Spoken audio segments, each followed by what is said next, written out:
The first question, why is it that the CJI was removed from the selection panel of the election commissioner?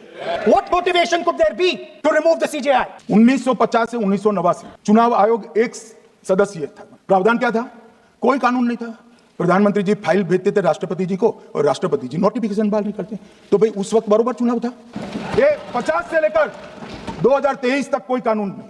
बाद में 2023 में supreme court ने कहा कि भाई चुनाव आयुक्त की नियुक्ति थोड़ी पारदर्शी होनी, सुझावी था, ऑर्डर नहीं था। हमारे सॉलिसिटर जनरल ने वहां कंसेंट दी, तो उन्होंने कहा कि भाई हमें कानून बनाने में थोड़ी देर लगेगी और हमें इस पर कंसल्टेशन भी करना पड़ेगा, चुनाव आयोग से भी करना पड़ेगा। तो उन्होंने कहा ठीक है, अगर आप सहमत है तो जब तक कानून नहीं बनता चीफ जस्टिस ऑफ इंडिया की अध्यक्षता में एक कमेटी बने और प्रधानमंत्री और विपक्ष के नेता इसके मेंबर। हमें कोई आपत्ति नहीं थी, हमने हाँ बोला था और विपक्ष के नेता भी थे, प्रधानमंत्री थे और सीजे। 2023 में कानून बन गया। कानून क्या बना? विपक्ष के नेता, प्रधानमंत्री तय करेंगे, वो एक मंत्री और स्वयं प्रधानमंत्री, ये तीन लोग बैठकर चर्चा कर मेरिट्स में चुनाव आयुक्त और मुख्य चुनाव आयुक्त की नियुक्ति करेंगे।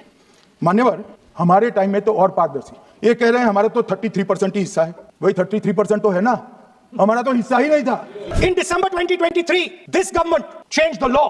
They changed the law to make sure that no election commissioner could be punished for any action they take while they are election commissioner. Immunity. Why would the Prime Minister and Home Minister give this gift of immunity to the election commissioner? मान्यवर, representation of the people act 1950 में ही ECI के अधिकारियों को जो immunity प्राप्त है उससे जरा भी बढ़ोतरी नहीं करी। हमने सिर्फ रिप्रेजेंटेशन ऑफ 1951 के एक्ट को पुनरावृत्ति की है।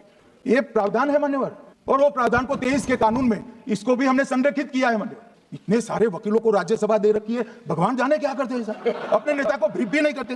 And finally, why was the law with regards to CCTVs and the data that they contain changed? Why was a law put in place that allows the election commission to destroy CCTV footage 45 days after the election?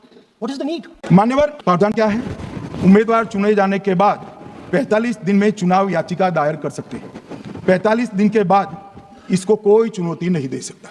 ये नियम 1991 में बना, तब उस वक्त CCTV footage नहीं था। CCTV footage बाद में चुनाव आयोग ने एक सर्कुलर से रूल्स में बदलाव कर ऐड किया। अब किया क्या है चुनाव आयोग ने?